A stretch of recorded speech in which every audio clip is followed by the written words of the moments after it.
जन स्वराज परिवार के बहुत सारे नेता जिन्होंने बहुत परिश्रम करके आपको यहाँ बुलाया है, मुझे मेरी बात कहने का आप लोग अवसर दे रहे हैं, उसके लिए आप सबका बहुत बहुत धन्यवाद, आपका दिल से हृदय से शुक्रिया अदा कर रहे हैं। हमारे नाम है प्रशांत किशोर। भोजपुरी बोलेंगे हिंदी में? भोजपुरी बुझाई की हिंदी? भोजपुरी ठीक बात। तो हमारे नाम है प्रशांत किशोर और हम भैया कोनो नेता ना है। रवा सब बस पर, टेम्पू पर, ऑटो पर बैठ के जाए बनी जा। सबके दिमाग में बात बा कि कोई नेताजी अहन बताइहन कि भैया एगो नया दल बनल बा जन स्वराज, ओकर चुनाव चिन्ह स्कूल के बस्ता, सब लोग स्कूल के बस्ता पर वोट दी जा, तब बिहार के सुधार होई। तो हम ये सब कोनो बात लेकिन ना कही। रउआ सोच के आइल बानी कि कहियन कि स्कूल के बस्ता छाप पर वोट देवे के बाद, तो हम तो भैया वोट मांगबे ना करी। हम वोट नहीं मांगते हैं। वोट काहे ना मांगी? ए भाई, वोट मांगे वाला तो हर एक 2 बरिस पर हुआ यहाँ कोई ना कोई आवते बा। जे आई ये कहलस कि हमरा के वोट दे दो, हम आई न तो तहार सब कामे हो जाए। ये सुनत सुनत आदमी जीवन भर से वोट देले जाता रहा। पहले 40-45 बरिस तक हमनी के कांग्रेस के राज बनैनी जा, फिर 15 बरिस वोट दे के गरीब के बेटा लालू जी के राजा बनावल गई। अभी 20 बरिस से नीतीश बाबू कुर्सी पर बैठल बा। हम रउआ सब मिलके दिल्ली में मोदी जी के भी राजा बना के देख लेनी जा। राउर लइकन के जिंदगी, रघुनाथपुर में, सिवान में लोग के जिंदगी ना सुधर, तब आइल बन कोनो प्रशांत किशोर। रउआ हमार बात सुनो, हमरा पर भरोसा करके हमरा के वोट दे, तो एकर का गारंटी बा कि जीतला के बाद हम रउआ संगे धोखा ना करो। ए भाई, वोट से पहले तो सब बढ़िया बतियावेला, सब नेता आके बढ़िया बतियाई, लेकिन वोट के बाद आपके साथ सबका सब आदमी धोखा करता है। यही से हम वोट मांगबे ना करें। लेकिन रउआ इतना गर्मी में जा आइल बनी, तो 15 मिनट में एगो रास्ता सीख के जाई। ये रास्ता रउआ के एगो बताई, वो आप अगर उसको सीख लीजिएगा, तो अगर आपने वो रास्ता सीख लिया तो फिर जकरा के मन हो के ओकरा के वोट दे दे। लेकिन जो रास्ता बताई वो इसे वोट रउआ दे, तो और कुछ हो चाहे ना, रउआ लइकन के रउआ खातिर और लइकन खातिर बढ़िया पढ़ाई या रोजगार के व्यवस्था ये रघुनाथपुर में, सिवान में, बिहार में निश्चित तौर पर हो जाए।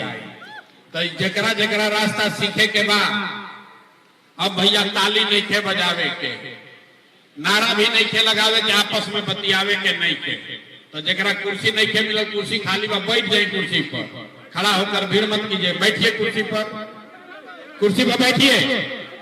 कुर्सी के लड़ाई बा, अरे वह कुर्सी छोड़ के खड़ा हो जाता नहीं। यही से नहीं दुर्दशा बा।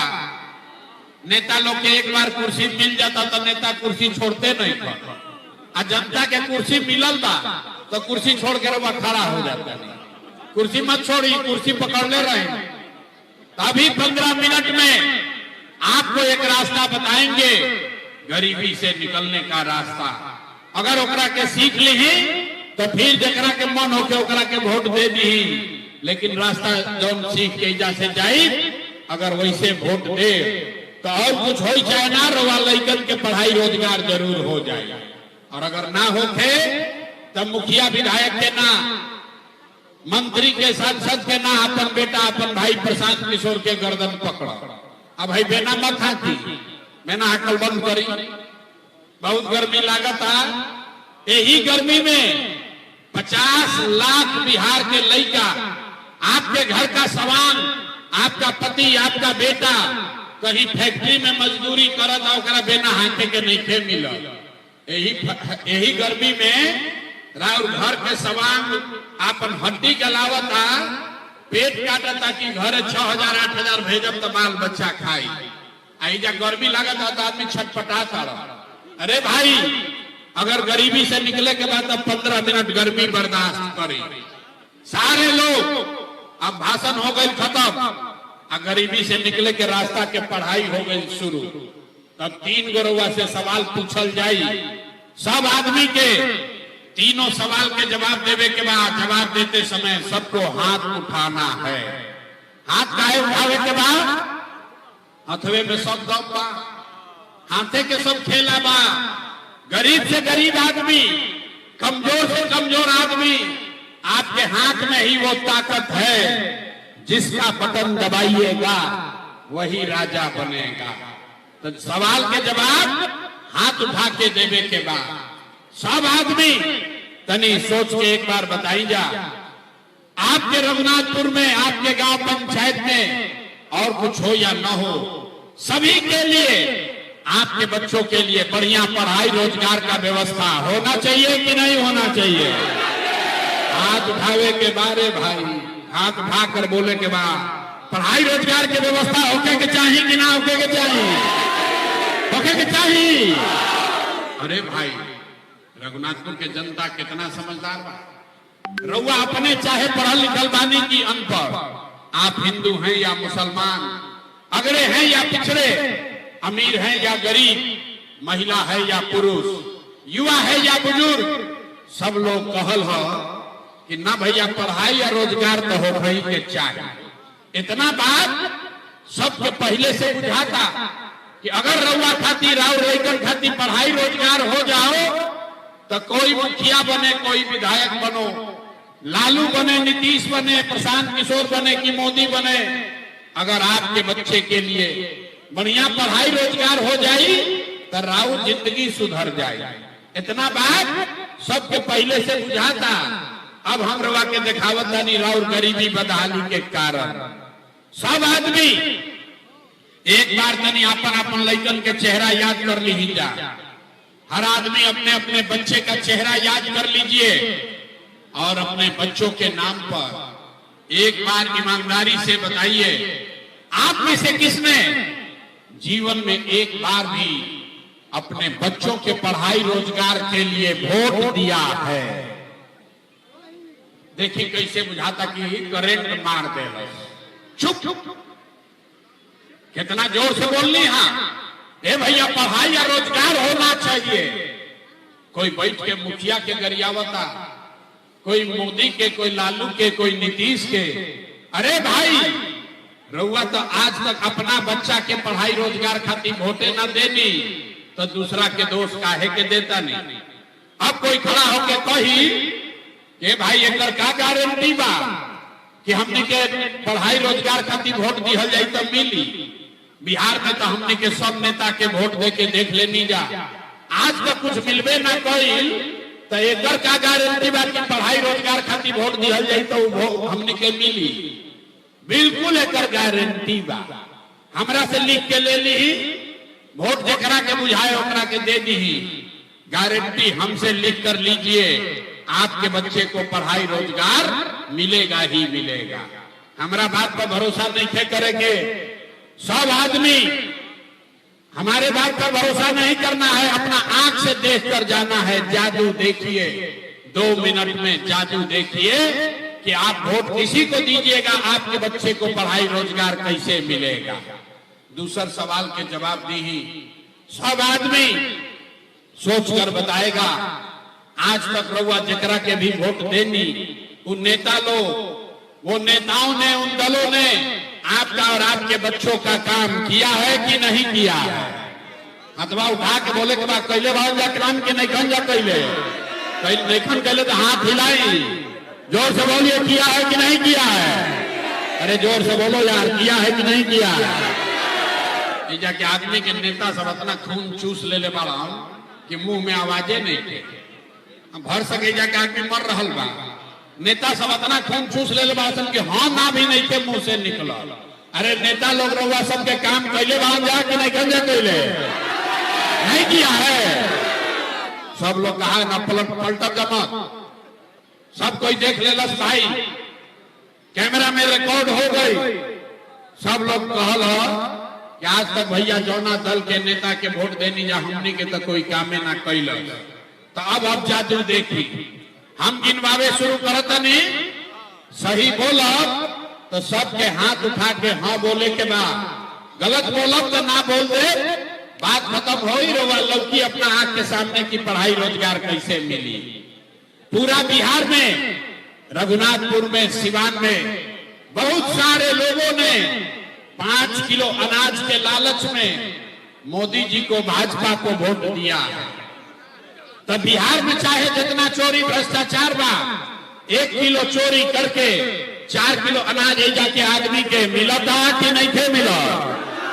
हथवा उठा के बोले के बाद 4 किलो अनाज मिला था कि नहीं थे मिला। आपने, हमने वोट दिया हिंदू मुसलमान बन के। सब हिंदू लोग कहा ये भैया हमने के दशा कुछो होके, रघुनाथपुर सिवान के दशा कितनो खराब होके, पहले अयोध्या में राम जी के मंदिर बने के चाहिए। तो भैया रघुनाथपुर में, रउआ गांव में नाली गली ना बनल, स्कूल अस्पताल ना भई, फैक्ट्री ना लागल, आपको इंदिरा आवास नहीं मिला, लेकिन आपके वोट से अयोध्या में राम जी का मंदिर बना है कि नहीं बना है। आपने, हमने वोट दिया। कई लोगों ने नीतीश कुमार के, आदमी कहल ना हम लालू के ना देव, हम मोदी के ना देव, हम तो नीतीश के वोट दे। हमने के बिजली चाहिए, सड़क चाहिए, तो नीतीश के बिहार में यही भ्रष्टाचार वाला राज्य में बिजली के बिल 1000 आओ चाहे 2000, घरे घरे बिजली आई बा कि नहीं के आई। अरे बिजली आई बा कि नहीं के आई। तो हाथवा उठावे में दही जमल बा, हाथ उठाकर बोलिए बिजली आया है कि नहीं आया है। आपने, हमने वोट दिया जाति के नाम पर। बिहार में आदमी कहेला जी ही चाहे मर जाए, अपना जाते वाला के वोट दे।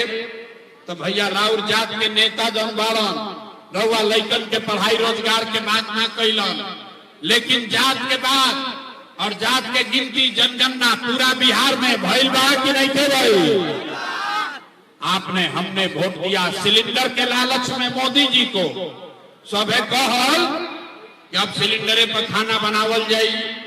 तो भैया सिलेंडर के दाम 1000 हो कि 1200, घरे घरे सिलेंडर बताई बा कि नहीं थे बताई। आपने, हमने वोट दिया मोदी का भाषण सुन के कि मोदी जी गुजरात में बड़ा विकास कैले बाड़ा। तो भैया मोदी गुजरात में तो विकास करत हो, पूरा देश के पैसा ले जाके मोदी गुजरात के गांव गांव में फैक्ट्री लगावत अड़न। अब पूरा बिहार से, रघुनाथपुर से, दरौली से, जीरादेई से, सिवान से हमार राउर लइका गुजरात में जाकर नौकरी मजदूरी लोग करता कि नहीं थे करो। ये भाई कौना बात पर वोट देनी जाकी नाम मिलल।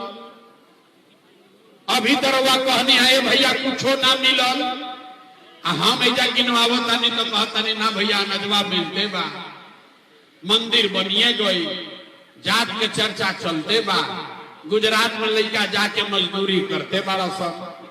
यह जादू दिखावे आइल बानी, वोट वोट ना मांगी, यह बतावे आइल बानी कि बबू तो आम कहां से खाई। वोट दे 5 किलो अनाज खाती तो रोजगार कहां से भेटाई। वोट दीजिएगा मंदिर मस्जिद बनाने के लिए तो रघुनाथपुर सिवान में फैक्ट्री कहां से लागी। आपने वोट दिया 5 किलो अनाज के लिए, अनाज आपको मिल रहा है। आपने वोट दिया बिजली के लिए, घर घर बिजली आ गई। आपने वोट दिया मंदिर के लिए, अयोध्या में मंदिर बन गया। आपने वोट दिया जात के लिए, बिहार में जात के चर्चा गिनती हो गई। आपने वोट दिया सिलेंडर के लिए, घरे घर सिलेंडर बटा गई। आपने वोट दिया गुजरात के विकास के लिए, गुजरात में विकास हो गया। आज तक आपने अपने बच्चों के पढ़ाई रोजगार के लिए वोट नहीं दिया, इसीलिए पूरा बिहार का बच्चा, आपका बच्चा अनपढ़ और मजदूर बन गया। यही बात बतावे आइल बानी, ये बात बतावता नहीं। वोट वोट ना मांगी, 5000 गांव में गई नहीं पैदल लोग के जाके हाथ जोड़ के एक के बात बतावता नहीं। अरे भाई अगर रउआ आपन और आपन लइकन के चिंता ना करब तो दुनिया में कोई आदमी, कोई नेता राउर लइका के चिंता ना करी। काहे करी भाई? जब रउआ अपन लइका के चिंते नहीं थे तो लालू, नीतीश, मोदी, प्रसाद, किशोर राउर लइका के चिंता काहे करी? अब रउआ के अभी देखा ही कि रउआ अपन लइकन के चिंता बा कि ना, आ फिर गरीबी से निकले के एगो रास्ता मंत्र सिखाई। सब आदमी अंतिम सवाल का जवाब दीजिए, और कुछ हो या ना हो, आपको अपने बच्चों की चिंता है कि नहीं है? हथवा उठाइए तनी, देखे तो किसको किसको है। अरे अपन लइकन के चिंता बा कि नहीं थे? जोर से बोली। अरे लइकन के चिंता बा कि नहीं थे? बा। पूरा के पूरा समाजे झूठ बोला था। आपने कहा कि भैया हमने क्या अपन लइकन के चिंता बा। मेरे भाई, हम अभी आपके बाजार में आए हैं, रास्ता में अगर 100 बच्चा मिला है आपके इलाके का, आपके जवार का, प्रखंड का, गांव का, अगर 100 बच्चा मिला, आधा से ज्यादा राउर लइकन के शरीर पर शुद्ध कपड़ा नहीं थे। कौनो गांव में चली, एजा देख ली जितना लइका आयल बड़ा सन, ज्यादातर लइकन के पैर में हवाई चप्पल भी नहीं थे। लोग से पूछत नहीं, ये भाई अपना लइका के का दुर्दशा कैले बड़ा, कम से कम एगो चप्पल काहे नहीं खरीद। आदमी कहता है भैया इतना गरीबी बा, इतना गरीबी बा, इतना महंगाई बा, कहां से कपड़ा खरीदी, कहां से लइकन के खिलाई या पढ़ाई। तो मेरे भाई, जिन नेताओं ने आपका और आपके बच्चों का ये हाल कर दिया कि आपके बच्चे के शरीर पर कपड़ा नहीं, पैर में चप्पल नहीं, खाने के लिए बढ़िया भरपेट भोजन नहीं थे, लड़का बीमार पड़ता तो दवा डॉक्टर अस्पताल नहीं कर, वह नेता लोग अभी अहन जा 3 महीना के बाद वोट मांगे तो जितना लोग अभी हाथ उठाए थे, ज्यादातर आदमी जाति के नाम पर 500 रुपया के लालच में हिंदू मुसलमान बन के लालू के डर से मोदी या मोदी के डर से लालू के नारा लगा के अपना यही हाथ से वो नेता के वोट दे के रउआ राजा बनाई। ऐजा कहता नहीं कि लइकन के बड़ा चिंता बा। रे भाई, अपना लइकन के नाम पर झूठ बोलता नहीं जा तो राव दुर्दशा ना हो तो केकर दुर्दशा हो। बिहार में आदमी के सुधर ही के नहीं थे। रउआ जहां चले के बाद चली, 5 वर्ष से ऐजा आदमी नरक में जियत रहा। जहां जाए रवा के लोग ये कहिए भैया ऐजा तो पढ़ाई नहीं थे, नाली गली नहीं थे, रहे के हमने के घर नहीं थे, खाए के ठिकाना नहीं थे, नौकरी रोजगार नहीं थे। 5 वर्ष आदमी रोला के बाद, ये नरक के जिंदगी जीला के बाद जहिया वोट होई तो सब बात भुला जाए। वोट के दिन एक बात याद बा कि हमारा जात के कौन नेता खड़ा बा। वो नेता चोर बनम, बदमाश होकस, डकैत होकस, कोनो बात नहीं थे। अपन जात के होई हम तो उनके के जाकर हुआ बटन दबाई, अब फिर हुआ कहता नहीं कि बिहार में सुधारे नहीं थे हो। अरे भाई, सुधार हो कैसे? हम गांव में चलीला, लोग से पूछीला वोट के करा के देले रहो, आदमी कहता मोदी जी के, भाजपा के। पूछनी का है? बोला मोदी जी का सीना है 56 इंच का। सुनी बिहार के लोग के दुर्दशा। आदमी कहता कि वोट देले रही कि मोदी जी के सीना बा 56 इंच के। पूछनी कि ओकरा से का होई? बोला कि सब मियाँ जी लोग के मार के मोदी भगा दी हम, पाकिस्तान के 4 टुकड़ा कर दी हम। देखी बिहार के लोग के दुर्दशा। अरे भाई, रघुनाथपुर के गांव में बैठ के रउआ इस समझ में आवता कि मोदी के सीना 50 इंच बा कि 56 इंच, लेकिन पूरा बिहार के राउर अपन लइकन के खैला बगैर सीना सिकुड़ा के 15 इंच भइल बा। ये आदमी के नइखे लौकत तो राउर लइकन के दुर्दशा ना होई तो केकर दुर्दशा होई? केकर दुर्दशा हो? हम मीठ बात ना बोली, हम कोई मीठ बात ना बोली। लइकन के चिंता का होला? अगर समझे के बात है, एक बार लालू जी के देखी जा। लालू जी के लइका 9वां पास ना कैलस, लेकिन लालू जी के अपन लइका के चिंता बा कि हमार लइका बिहार के राजा बन जाओ। हम ये बात कहता नहीं तो कुछ आदमी के बुझाता कि हम लालू जी के शिकायत करता नहीं। अरे ना, हम तो भैया लालू जी के तारीफ कर रहे हैं। लालू जी इतना अच्छा बाप बाड़न, लइका 9वां नहीं के पास कैले, लेकिन चाहता कि वो बिहार के राजा बनो। और रउआ आपन दशा देखी, राउर लड़का मैट्रिक पास कर ले, IAA BA कर लिया, उसको चपरासी का भी नौकरी नसीब नहीं है, लेकिन आपको उसका कोई चिंता नहीं है। रउआ तो जात के झंडा उठा के मताइल बानी। ए भैया, लालू जीतिहन की मोदी जीतिहन, नीतीश जीतिहन की जनसुराज जीती, तो कैसे सुधार हो? रउआ बताई, ये सुधर नहीं सकता। लोग कहता कि हमने के पास विकल्प ना रहे। अब आयल मानन प्रशांत किशोर, अब जनसुराज के संगे चलल जाए भैया, रउआ बिहार के सुधारी। हम आपको हाथ जोड़ रहे हैं, एगो प्रशांत किशोर के छोड़ी, अगर 10 को प्रशांत किशोर आ जाइहन तब भी बिहार नहीं सुधर सकता है। जब तक आप नहीं सुधरिएगा तब तक कोई बिहार को नहीं सुधार सकता है। जब तक ये आदमी ना सुधरी हम तब तक ही सुधरे वाला नहीं थे। यही से रउआ के एगो रास्ता अभी बताई, ओकरा के समझ ली, आ फिर जकरा के मन होके ओकरा के वोट दी। दिवाली छठ के बाद राउर गरीबी कम होई। सब आदमी ध्यान से समझिए, अगली बार जब वोट देने जाइए, जकरा के बुझाए ओकरा के वोट दी, लेकिन एगो रास्ता संकल्प ली। जिन नेताओं ने बिहार को लूटा है, जो नेता लोग बिहार के लूटले वालन जा, जिन नेताओं ने आपके बच्चों के पेट पर लात मारा है, जिन नेताओं ने आपके बच्चों को अनपढ़ मजदूर बनाया है, वो चाहे आपके जाति का हो या धर्म का, दल का हो या गांव का, उसको वोट नहीं देना है।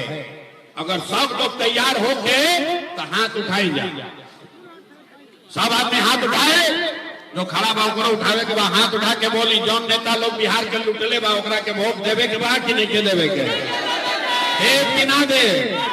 राउरा जात के हो यहाँ तो वोट उठा के देव कि ना दे? ना दे। रउआ हिंदू मुसलमान आकर करेगा, दीजिएगा कि नहीं दीजिएगा? हाथवा उठा के बोलो ना यार, दोगे कि नहीं दोगे? और 2000 रुपया ला कर देगा तो वोट दीजिएगा कि नहीं दीजिएगा? नहीं दीजिएगा। इतना पूर्वक पूछते हैं? अरे भाई, नेताजी लोग आके 1000-2000 दीहन जा, तब पैसवा लेवे के बाद काहे लेवे के बाद समझ ली। रउआ बताई, 5 बरिस राशन कार्ड बनावे में आपसे पैसा लिया है कि नहीं लिया? सब लोग बोलो भैया, राशन कार्ड बनावे में घूस लागल बा कि नहीं लागल? बिजली के बिल ज्यादा आवता कि नहीं आवत? थाना में पुलिस वाला पैसा लेता है कि नहीं लेता है? आप बताइए, बीडीओ सीओ ब्लॉक में लूट रहा है कि नहीं लूट रहा है? ऐजा रघुनाथपुर के गांव में गांव घरे घर शराब बेचाता कि नहीं थे बेचा? सब लोग हाथ उठाकर बताइए, शराब बिक रहा है कि नहीं बिक रहा है? अरे भाई, तब 5 बरिस हमरे से रउआ से लूट के नेता पैसा जमा कैले वाला सन, आ वही में से ला के 1000-2000 दीह सन, तो अपने पैसा बा पैसवा के ले लेवे के बाद। लेकिन पैसा लेने के बाद एक संकल्प लेना है।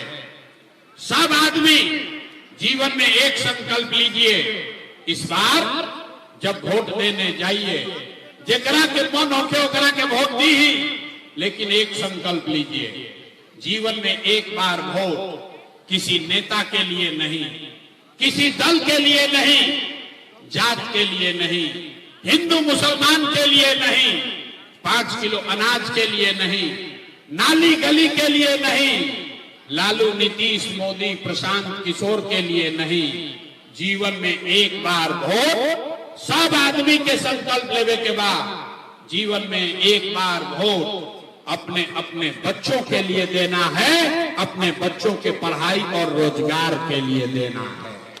देवे के बाद कि नहीं देवे के? बोलने से ना हो, हथवा उठावे के पड़ी। हाथ उठाइए सब आदमी, और हाथ उठाकर, अब कहलिए ना कि बिहार के आदमी ना सुधरी, हम हाथ उठाकर संकल्प लीजिए, अगली बार वोट अपने बच्चों के लिए देना है कि नहीं देना है? अपना लइकन खातिर वोट देवे के बाद कि नहीं देवे के?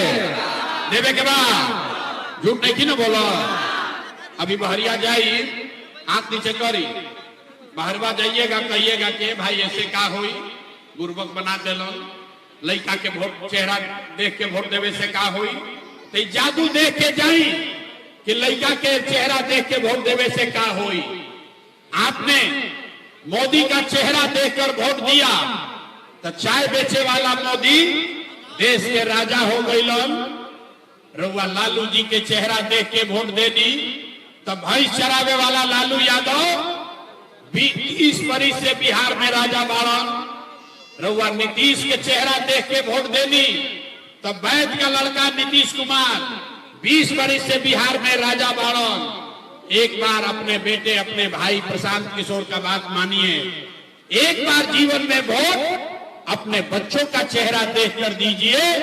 आपके वोट में इतना ताकत है, आपका बच्चा भी बेरोजगार नहीं रहेगा। लेकिन वोट अपना अपना बच्चन खातिर देवे के बाद हथवा उठाई, अब बुझा गई लोग तब संकल्प ली ही अगली बार वोट अपने बच्चों के लिए देना है कि नहीं देना है। देवे के बाद झूठ नहीं ना बोलो, जांच ली तो नीतीश कुमार अगला बार रही हो ना कि जई हो। नीतीश कुमार के रखे के बाद कि हटावे के बाद? भाई जोर से बोला, नीतीश कुमार के रखे के बाद कि हटावे के बाद? नीतीश को रखना है कि हटाना है? महिला लोग बोलिए, नीतीश को रखना है कि हटाना है? हटाना है। अब मोदी आई हन कही हन कि भैया सब लोग नीतीश के वोट दे दो जा, तो दियाई काहे ना दियाई, काहे ना दियाई? एजा आइला तो कह दिला मोदी काला बना दियाई। काले मोदी आई हन एजा सभा करी हम तो मोदी मोदी करके जाओगे। ए भाई अभी 1 मिनट में तय कर लिहल जाओ कि मोदी के कहला पर वोट देवे के बाद कि नहीं खे देवे के, नहीं खे देवे के। अभी पूछा तानी बताई है, सब आदमी सोच के बताई।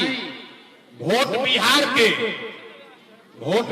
के तो फैक्ट्री कहाँ लागे के चाहिए, बिहार में कि गुजरात में? सब आदमी के बोले के बाद वोट बिहार के तो फैक्ट्री कहाँ लागे के चाहिए, बिहार में कि गुजरात में? सवालवा तो सुन लो भैया, वोट बिहार के तो फैक्ट्री कहाँ लागे के चाहिए, बिहार में कि गुजरात में? बिहार में कि गुजरात में? बिहार में कि गुजरात में? आज जे मोदी के वोट देले बा सोच के बताओ कि 15 बरिस में मोदी फैक्ट्री कहाँ लगैलन, बिहार में कि गुजरात में? अरे मोदी जी फैक्ट्री कहाँ लगैलन, बिहार में कि गुजरात में? अरे मुंह में आवाजें नहीं थे, मोदी मोदी इतना चिल्लाता हो गया है। 15 बरिस में मोदी फैक्ट्री कहाँ लगाए, बिहार में कि गुजरात में? बिहार में कि गुजरात में? हमने के मंजूर बा कि वोट दिया जाए बिहार में फैक्ट्री लगी, गुजरात में मंजूर है? मंजूर है तो मोदी काला पर वोट दिया ही ना दिया तो हाथ उठाइए, हाथ उठाकर बताइए मोदी का ने वोट दीजिएगा, मोदी का ने वोट दीजिएगा। और अगर दे तो गुजरात में लड़का मजदूर बनी हन ओकर पाप ओकर भागी रहुए बन, मंजूर बना। तो एक बार हाथ उठाकर बोलिए नीतीश कुमार रैयत की जय हो। हाथ उठा के टाटा बोलिए नीतीश कुमार को। हाथ दे देखो तनी आदमी नहीं कम उठाओ, ये जो नहीं क्या उठाओ देखो तनी, हाथ उठा के बोलो रे भैया नीतीश कुमार रैयन की जय हो, रैयन की जय हो, रैयन की जय हो। गई लोन बच गई लालू के ललटेन। ए भाई लालू के ललटेन चाहिए। अब देखा मोदी के बाद लालू के वोट देवे वाला लुकाइल बढ़ गया। अब सोचता कि पकड़ा गई नहीं। ए भाई सोच के बताओ, ललटेन वाला राज चाहिए, फिर से जंगल राज चाहिए, अपहरण भ्रष्टाचार चाहिए, मारकाट फिर से चाहिए। जे लालू के वोट देने बाद चुप लगाई, डरे बोलत नहीं खन जा। अभी मोदी के कहानी तो बड़ा मजा आयल। अब लालू के बारी आयल बा तो डरे चुपाइल बाड़न जा। किरासन तेल बन के अभी और जले के बाद बोलिए भाई लालू के ललटेन में किरासन तेल बने के बाद फिर से लालू को वोट देना है। हाथ उठाकर बोलिए लालू को वोट देना है, लालू को वोट देना है। तो लालू नीतीश मोदी तीनों चल गई तो के बचल, के बचल, कौन बचा?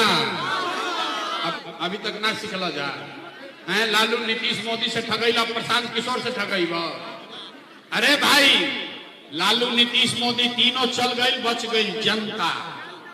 अब जयप्रकाश नारायण का कहला, जेपी ने कहा कि जब बहुत भ्रष्टाचार हुआ तो जेपी ने कहा कि सिंहासन खाली करो कि अब जनता आती है।